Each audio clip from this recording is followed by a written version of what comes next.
Aujourd'hui, c'est un épisode un peu particulier que je vais vous proposer. À nouveau, un peu sorti du contexte de ces derniers jours, en fait, tout simplement. Je sors de 4 jours de folie, 4 jours complètement dingues, où j'ai accompagné 3 couples pour la naissance de leur bébé. En 4 jours, j'ai dormi à peine 7h30. Et oui, j'ai une amie et collègue qui appelle ça un Iron Midwife. C'est vraiment le terme parce que c'est vrai que c'est cette sensation d'aller vraiment au bout de soi physiquement, ça c'est sûr, et en même temps arriver à porter l'espace, à s'assurer qu'on reste toujours dans le bon pour ces femmes, pour ces bébés, pour ces couples. C'est physiquement très très éprouvant, c'est vrai. Après voilà, j'ai la chance d'arriver à vite me requinquer avec quelques heures, minutes de sommeil. Mais en attendant, ça vient à chaque fois quand même appuyer sur des fragilités du système en fait. Fragilité du système, que ce soit nous en tant que sage-femme indépendante, mais aussi fragilité au niveau du système de santé et au niveau de la rémunération des sages-femmes et de la reconnaissance de notre travail. Donc aujourd'hui, je vais surtout vous parler de ça.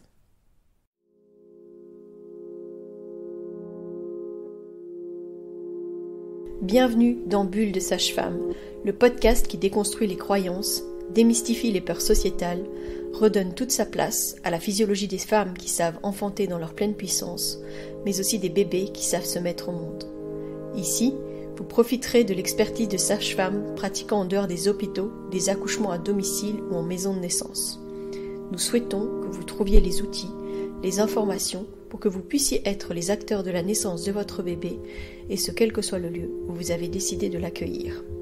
Mon nom est Mélissa Chambard, sage-femme, maman de 5 enfants. À chaque épisode, je vous partagerai mes astuces, mes bons plans, mon expertise, des anecdotes, mais aussi des témoignages de parents, de sages-femmes et des rencontres inspirantes autour de la périnatalité, dans la bienveillance, la force, la puissance. Allez, vas-y.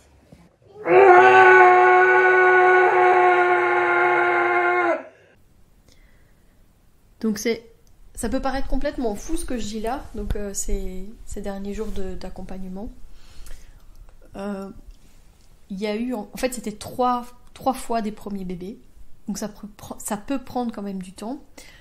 Sur ces 3 suivis, il y en a quand même 2 qui ont accouché avec un nombre d'heures, j'ai envie de dire, tout à fait normal, où ça m'a pas demandé un suivi extraordinaire ou en plus quoi. Mais ne serait-ce que quand ils arrivent à la maison de naissance et que ça peut prendre potentiellement 8 heures, ce qui est tout à fait normal, voire 10 heures, plus le suivi postnatal, ça me demande quand même déjà une grande disponibilité et une partie de mon temps qui est assez importante. En fait, il s'est passé que j'ai terminé mes consultations le vendredi et que je m'étais même pas encore couchée, qu'il y avait déjà une patiente qui m'appelait pour me dire qu'elle avait des contractions, que c'était fort. Donc elle est arrivée à la maison de naissance, elle a accouché à 4h du matin. Le temps de faire le postpartum immédiat, c'était déjà l'heure de leur apporter leur petit déjeuner, l'heure d'accueillir quelqu'un pour une prise de sang, reprendre les réunions et puis les suivis, la vie de famille. Mais j'étais dans mon lit, il était 21h quoi.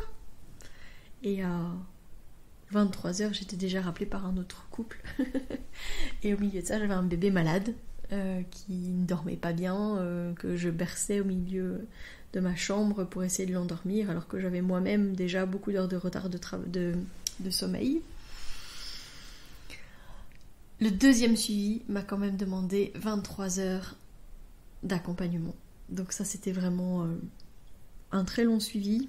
On a eu à peu près 10 heures à la maison de naissance et puis on a pris la décision d'aller vers l'hôpital. Ça, c'est un contexte qui fait que en plus de ça, il y a le transfert, voir un peu comment ça va se passer sur place, comment est-ce qu'on va être accueilli. Toujours un peu compliqué. Ici, ça s'est bien passé. La sage-femme qui nous a accueillis me connaissait. Mais elle travaillait avec plusieurs femmes en même temps. Elle a eu à un moment donné un accouchement qui a été compliqué, où on l'a pas vu pendant un temps certain, j'ai envie de dire, parce que j'avais plus trop de notion du temps à ce moment-là moi-même, donc voilà. Mais je sais qu'elle était toute seule référente pour la salle d'accouchement, donc ça veut dire qu'elle se retrouve dans des situations où elle gère plusieurs femmes en même temps. Ça aussi c'est assez interpellant dans notre système de santé, à quel point en fait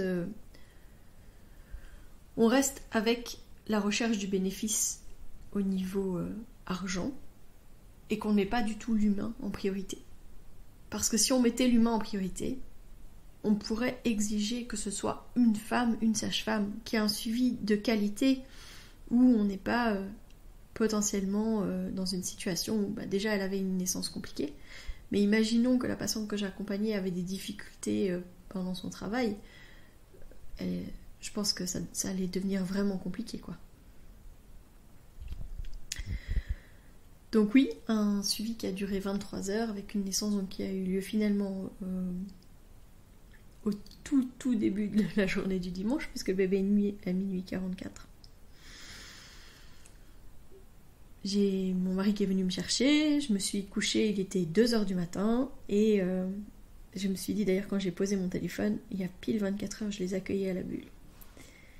Je me suis endormie instantanément, j'ai posé ma tête sur l'oreiller évidemment, je me suis endormie tout de suite. Et puis à 6h30, une autre patiente m'a appelée pour me dire qu'elle avait des contractions.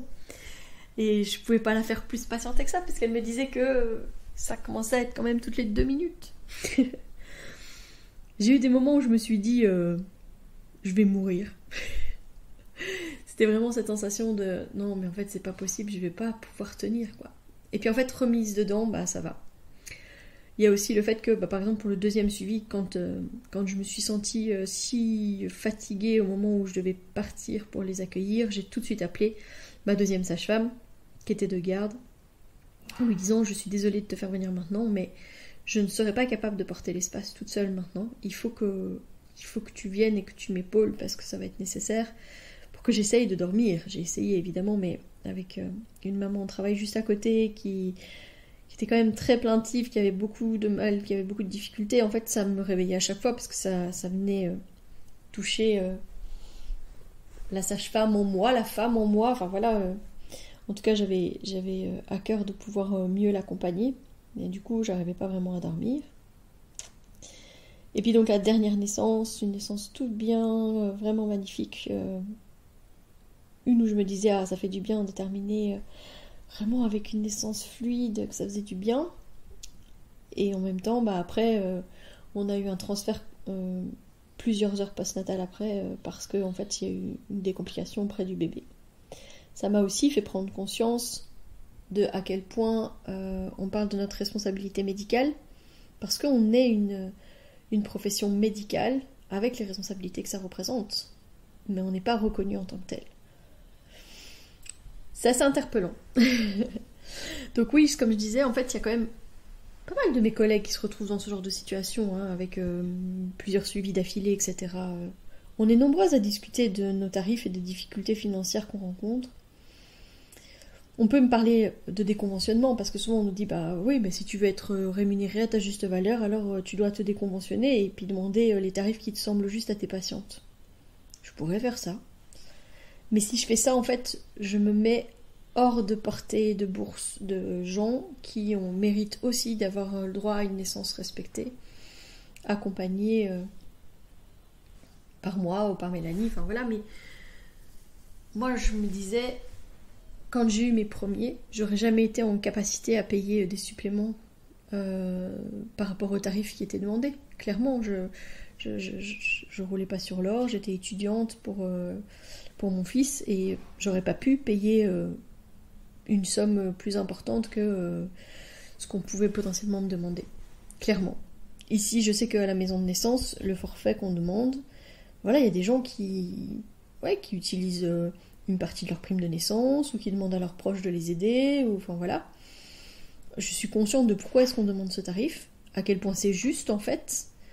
Je peux pas ajouter en plus à ça, moi en tout cas humainement parlant, pour l'instant je ne peux pas rajouter à ça une majoration des tarifs parce que je serais déconventionnée, d'autant plus que ce qui est injuste en Belgique en tout cas, c'est que si si la sage-femme ou le médecin, enfin voilà, est déconventionné, en tout cas pour les sages-femmes, parce que je sais pas trop comment ça se passe pour les médecins, mais chez nous, si la sage-femme est déconventionnée, la femme sera remboursée.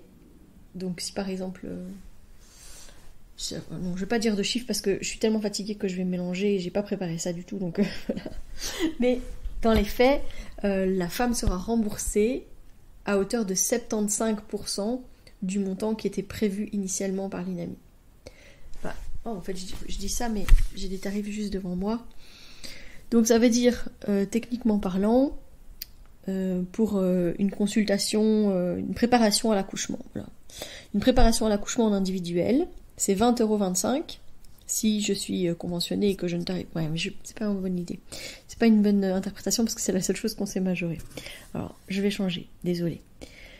Pour une consultation prénatale, c'est tarifié 30,37 €. Si je suis conventionnée, la femme sera remboursée 30,37 €. Si je suis déconventionnée, ça veut dire que je vais décider par exemple que ma consultation est à 50 ou 60 ou 70 €, je ne sais pas. Mais au lieu d'être remboursée 30,37 € qui est le tarif qu'elle aurait eu si j'étais conventionnée, elle ne sera remboursée que de 22,78 €. Donc en fait, elle n'est remboursée qu'à hauteur de 75% du montant qui était prévu à la base. Donc elle est doublement pénalisée, entre guillemets, parce qu'elle aura choisi son praticien, etc. Mais elle paiera plus cher et elle sera moins remboursée. Voilà. Ça, pour moi, en tout cas, là où j'en suis maintenant, j'aspire en fait à effectivement mieux vivre de mon travail, mais je n'aspire pas à devenir une charge supplémentaire plus lourde pour mes patientes. Parce que c'est compliqué en fait de fonctionner à contre-courant, c'est compliqué de me rendre compte que le coût pour les patientes est beaucoup plus important chez nous que si elles accouchent à l'hôpital. Alors que, on s'en sort pas financièrement. C'est triste en fait. C'est tellement triste. Les femmes, quand elles accouchent avec nous, le forfait qui est demandé par la bulle, si elles n'ont pas une assurance complémentaire, elles ne seront pas remboursées. Et même quand elles ont une assurance complémentaire, il y a plein de fois où les assurances disent qu'elles ne remboursent pas parce qu'elles ne remboursent pas les maisons de naissance. Alors c'est pas juste parce que si elle avait accouché à l'hôpital, le montant que l'assurance aurait dû rembourser serait bien plus que le montant qui est demandé par la maison de naissance. Ça serait bien au moins x4 et ça serait remboursé sans poser de questions. Et parce qu'on est une maison de naissance, on dit qu'on ne rembourse pas les maisons de naissance. Mais c'est injuste en fait. C'est pas juste parce que on est moins cher pour la société. On propose un accompagnement qui est qualitatif et qui est reconnu comme tel, parce que le one-to-one, c'est sûr, c'est beaucoup plus au niveau de ce que les familles en reviennent. Ils disent que c'est incomparable au niveau du suivi, au niveau de l'accompagnement, au niveau du soutien qu'ils vont recevoir. Et pour autant, c'est pas du tout reconnu. Je me dis vraiment que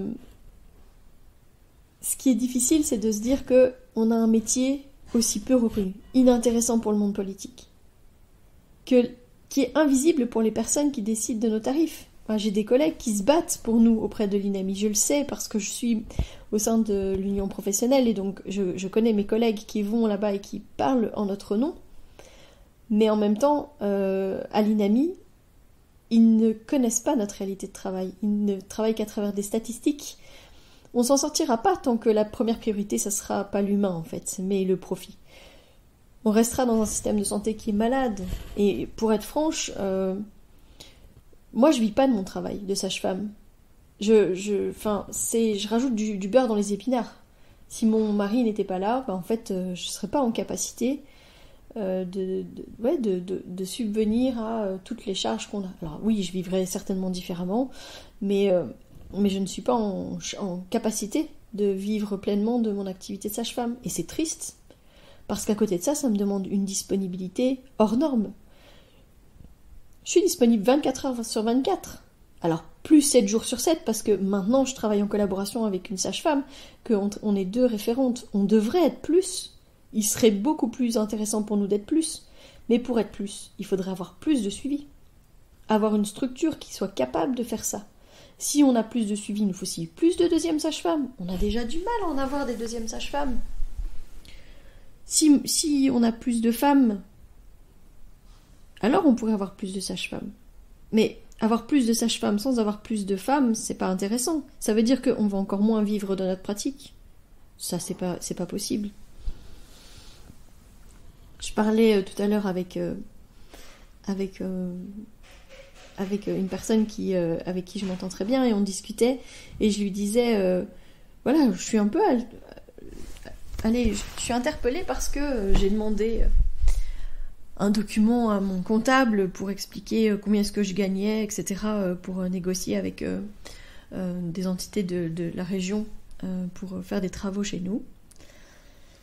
Et mon mari m'a fait signer un papier qui disait que je gagnais 1200 € par mois. Bah, je dis, c'est pas possible avec toute la disponibilité qu'on a, tout le travail qu'on fait.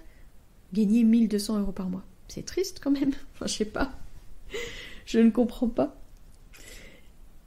En fait, en parlant concrètement de chiffres, un suivi de travail et un accouchement la semaine, c'est tarifié 496,56 €. Et en week-end, 744,85 €. Ce sont des montants qui sont bruts, ce que je vous dis, et qui seront entièrement remboursés aux patientes. Donc ça peut paraître à la fois beaucoup et à la fois peu, mais comme je dis, c'est quand même de la disponibilité qui est hors norme. On est appelable 24 h sur 24, on est rarement appelé de 9 h à 17 h. Les horaires, c'est pas des horaires de bureau, c'est pas que du lundi au vendredi. Là, la preuve, j'ai passé 4 jours sans voir mes enfants plus que quelques minutes en fait.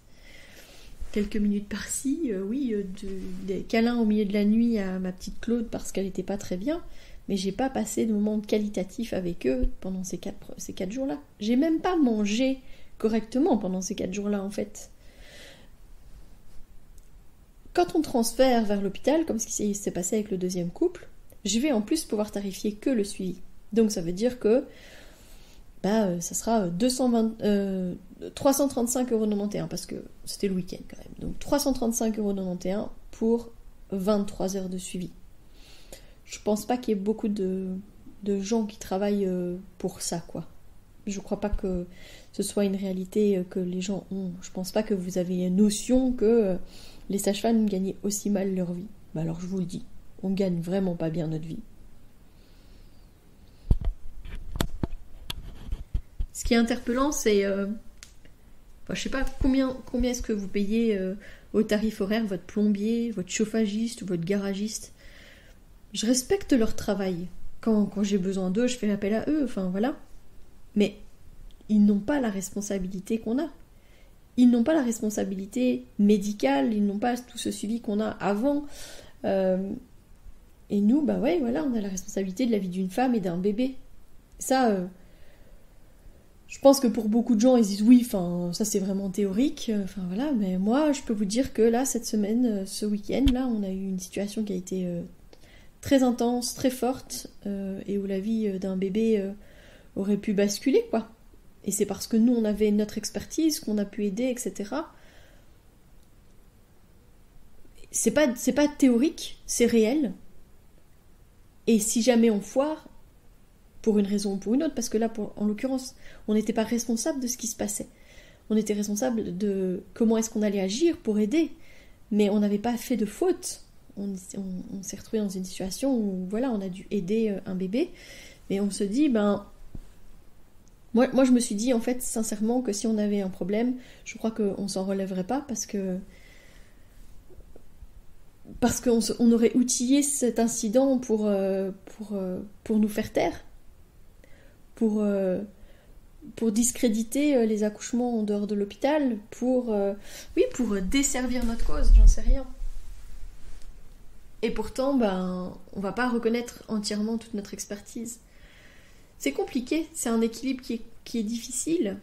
Moi, j'ai déjà partagé sur les réseaux sociaux, il y a presque 3 ans maintenant, une histoire à propos d'un couple que j'avais suivi pendant 43 heures. 43 heures, et puis j'avais transféré à l'hôpital parce qu'il y avait eu besoin de la médecine, parce que moi j'avais estimé qu'on avait besoin là d'ocytocine notamment. Et pourtant, dès qu'on est arrivé à l'hôpital, en fait on a tout de suite parlé vraiment de césarienne, etc., alors qu'il n'y avait pas du tout besoin. Le bébé et la maman allaient bien, c'est juste que c'était long et puis qu'elle était fatiguée et qu'elle avait besoin d'un petit coup de pouce. J'avais calculé à ce moment-là que je travaillais pour 4,92 € de l'heure, en brut. Et j'avais eu le même constat de on s'en sortira pas comme ça. De quand j'arrive à l'hôpital, en fait, on n'entend pas non plus la sagesse de mon expertise, en fait. Le fait que c'est pas parce que je suis à domicile que je ne fais rien, que je ne suis pas dans une démarche passéiste. Je passe mon temps à m'assurer tout le long qu'on est toujours dans le bon. C'est s'adapter à chaque situation, à chaque femme, à chaque bébé, au cas par cas. C'est pas juste suivre un protocole, suivre une ligne directive, c'est s'adapter à chaque situation au fur et à mesure. C'est du one-to-one, mais c'est aussi le fait qu'on sait qu'on est nous-mêmes acteurs de nos propres décisions, on est nous-mêmes responsables de ce qui va se passer, etc. On a des épaules qui doivent être solides, quoi, pour pouvoir faire ça, mais on n'a pas du tout le soutien qui va derrière. Aujourd'hui, j'ai un peu du mal à parler clairement, je crois. C'est assez mélangé dans ma tête.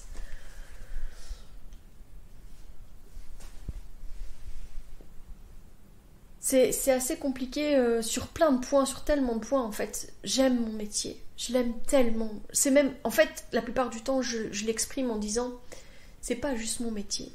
Sage-femme, ça fait partie de moi. Ça fait partie de mon identité. C'est bien plus qu'un job pour moi. Ça fait partie de ma vie de manière tellement puissante. J'aime tellement accompagner ces familles, que ce soit tout le long de la grossesse, que ce soit être présente lors de la naissance de leur bébé, que ce soit les accompagner dans leurs premières heures, premiers jours, premières semaines, première année de vie. C'est tellement humainement fort, ça me nourrit humainement parlant, au-delà de toutes mes espérances. Même quand je suis épuisée parce que c'est plusieurs suivis d'affilée, etc., comme ce qui s'est passé ces derniers jours. C'est, à la fois, usant, fatigant physiquement, mais il n'y a aucun moment où je me suis dit que j'étais pas à ma place. Il n'y a aucun moment où je me suis dit que ça n'allait pas, etc. Je me suis juste dit que oui, j'étais fatiguée, oui, c'était intense, oui, c'était difficile, mais c'est pas pour autant que j'avais pas envie d'être là, quoi. Par contre,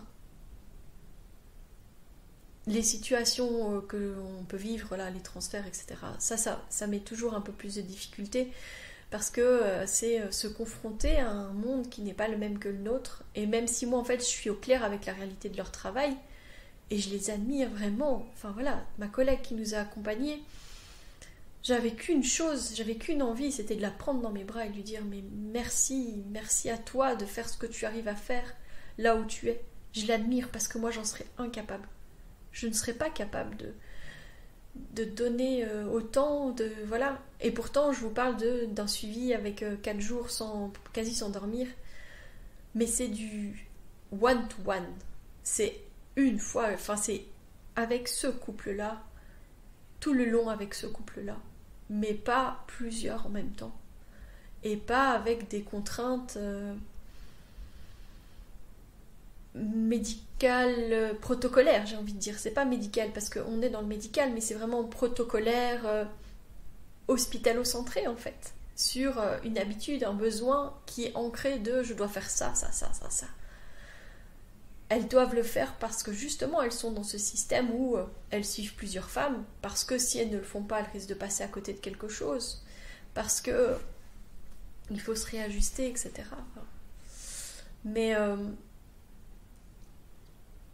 ouais, vraiment, je l'admire. Et je crois que je lui ai pas assez dit. Donc si elle écoute ce podcast, elle se reconnaîtra et elle saura à quel point... Ouais, je la remercie de son accueil et puis je l'admire vraiment pour ce qu'elle fait. Parce que ce sont des conditions qui sont vraiment pas faciles. Je vous parle de nos conditions de travail à nous, sages-femmes libérales, qui pratiquons en dehors des hôpitaux. Mais en fait, les conditions de travail des sages-femmes dans les hôpitaux, elles sont pas terribles non plus. Oui, elles ont un salaire fixe par mois, oui, voilà, mais leur condition de travail sur place, elle n'est pas confortable non plus. Elles étaient peu ce jour-là à l'hôpital. Et elle était toute seule pour le service de salle d'accouchement. Voilà, c'est vraiment se rendre compte que finalement les vies humaines, elles sont peut-être pas si importantes que ça, je sais pas. J'ai pas dit qu'ils cherchaient à ce qu'il y ait des bébés ou des femmes qui décèdent, hein. C'est juste que le système est fait pour travailler au minimum vital et qu'en fait ça finit par mettre des gens en danger. On pense être plus en sécurité dans un système qui fonctionne comme ça, mais il faut reconnaître aussi ses limites. Moi je peux vous dire que pour ce qui est du travail des sages-femmes hospitalières, j'ai travaillé avec Mélanie à l'hôpital à un moment donné, moi encore étudiante et elle sage-femme hospitalière, dans un service de maternité à risque. Et la nuit que j'ai passée avec elle était la pire nuit que j'avais jamais vécue dans ce genre de situation. Parce que ce jour-là, on a vraiment eu tellement de situations, ça a tellement glissé de chaque côté. Vous savez, je parle des glissements. Ben, là, c'était vraiment ça. Il y avait une maman avec des jumeaux qui s'est mise en route, une femme qu'on traitait pour un bébé qui risquait d'être prémat, qu'on a retrouvé qui était sur le point d'accoucher dans son lit. Voilà, on a eu plein de choses comme ça. Et on était toutes seules dans le service. C'est-à-dire qu'à la base, si moi j'étais pas là en tant qu'étudiante, elle aurait été toute seule pour gérer toutes ces situations. Et en plus, à ce moment-là, dans cet hôpital-là en tout cas, ce service de grossesse à risque était dans une aile de l'hôpital à un certain étage, et la salle d'accouchement était dans une autre aile à un autre étage. Donc c'était beaucoup de manipulation et beaucoup de temps pour aller transférer ces patientes, pour les ramener en salle d'accouchement. Et pendant ce temps-là, moi j'avais quand même toujours en tête que quand on partait, il n'y avait personne en fait dans le service.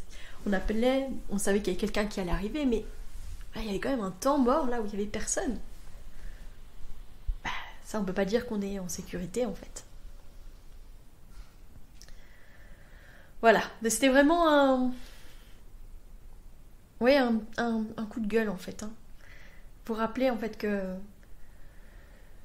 on fait soi-disant le métier le plus beau du monde. On est parfois confronté à des réalités qui sont très difficiles. Et quand je parle de ça, je parle beaucoup de mes collègues hospitalières qui accompagnent des situations où on perd des bébés, des situations où on interrompt médicalement une grossesse, des situations très très très compliquées, très difficiles. On a, nous, cette responsabilité qui pèse quand même sur nos épaules, et j'en ai toujours eu conscience. J'ai déjà rencontré des situations à risque, mais je dois avouer que ce que j'ai rencontré hier m'a fortement bouleversée et touchée. Et même si ça m'a aussi montré que j'avais aussi le bagage pour intervenir et faire les choses quand c'était nécessaire. Ça rappelle juste que la vie, elle tient qu'à un fil.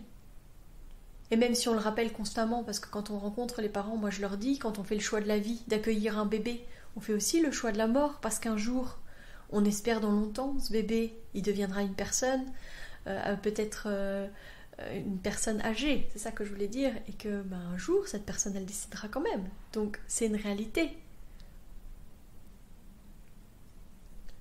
Mais là, à cet instant-là, c'était aussi se rendre compte que on est là à un moment donné, puis on peut partir à un autre.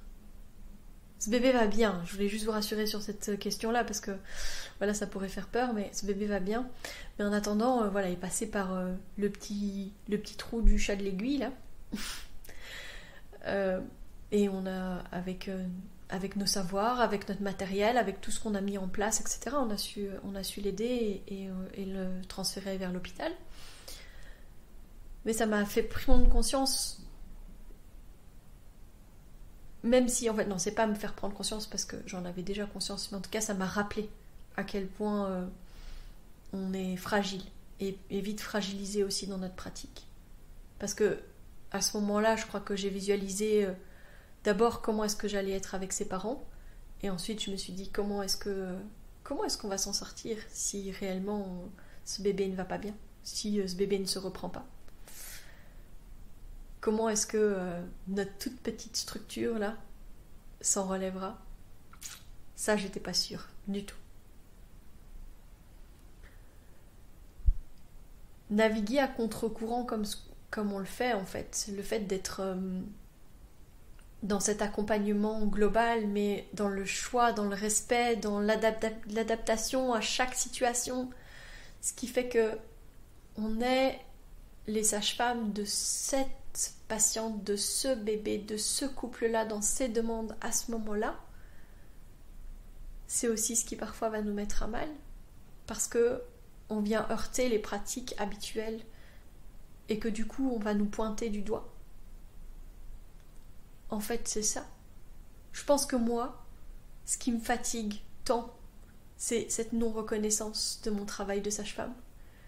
Et c'est le fait d'être pointée aussi facilement parce que je ne vogue pas dans les mêmes eaux, parce que je m'adapte aux situations, parce que j'ai à cœur d'accueillir en douceur les adultes de demain, parce que je veux accompagner de manière qualitative ces futurs parents, ces parents. Je crois pas qu'on mérite d'être constamment pointé du doigt pour ça. Je crois que si moi je suis capable de reconnaître à quel point j'ai besoin de leur expertise quand je suis dans des situations qui le nécessitent, il serait juste en fait de juste reconnaître réellement la sagesse de notre pratique. On n'est pas des huluberlus qui ne faisons rien, qui marchons sous la pleine lune nus avec des tambours autour des femmes qui enfantent. Notre travail, il est précieux. Je suis fière de dire qu'on travaille de manière aussi ancrée et responsable. Parce que cette image de on ne fait rien, c'est faux. Parce qu'on est vraiment à l'écoute de tout ce qui se passe. Et je peux le dire, on ne quitte pas ces femmes, on est tout le temps près d'elles. Même là que j'étais fatiguée, c'est ma collègue qui a pris le relais et qui est restée près d'eux. J'avais besoin d'elle, et je l'ai reconnu que j'avais besoin d'elle. Parce que sinon j'aurais eu mon nez là, contre le mur. J'aurais jamais vu toute la fresque qu'il y avait dessus. Parfois c'est ça, on a besoin aussi de quelqu'un qui nous fait prendre du recul. Et le reconnaître, c'est important. Voilà. J'ai pas grand chose du coup à vous donner comme message aujourd'hui, à part que si jamais vous êtes dans le monde politique et que vous avez envie de communiquer, de travailler sur la réalité du travail des sages-femmes, travailler sur une meilleure valorisation de leur travail. Je sais que ça s'est fait sur Bruxelles, mais en Wallonie, on n'entend pas beaucoup parler de nos ministres de la Santé. En tout cas, ils ne sont pas du tout venus nous voir, comme ça a pu se passer sur Bruxelles. Oui, si vous êtes quelqu'un qui est prêt à nous aider, à militer, à travailler là-dessus, moi je suis toujours intéressée. Si je prends mon micro maintenant et que je parle de la réalité de notre travail, c'est aussi pour ça. C'est aussi pour dire on mérite aussi de faire du bruit. Quand j'avais partagé cette carte blanche il y a 3 ans, on m'avait contacté pour être une carte blanche dans le guide social. Mais c'est tout, il n'y a eu aucune autre retombée que ça. On est insignifiantes. Les sages-femmes, de manière générale, je crois qu'on est vues comme des petites mains, des petites dames avec un aura, un sacerdoce, là. On est fait de toute façon pour vivre nourri par l'amour, l'eau fraîche, les légumes du jardin et les poules, mais de nos jours, en fait, c'est plus trop possible. Peut-être que j'étais sage-femme dans une autre vie et que c'est comme ça que j'étais rémunérée et que ça me semblait bien. Et si je le pouvais, je retournerais bien dans une partie du monde où je pourrais fonctionner comme ça. Mais c'est pas comme ça que ça fonctionne.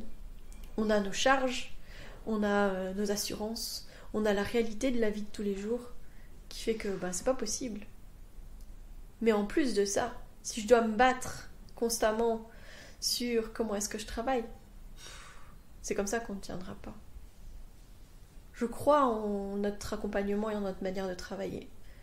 Et j'espère que on trouvera un soutien à un moment donné, ou une manière en tout cas de valoriser notre travail, de reconnaître le côté qualitatif, la sagesse de nos savoirs, et que on arrivera à avancer.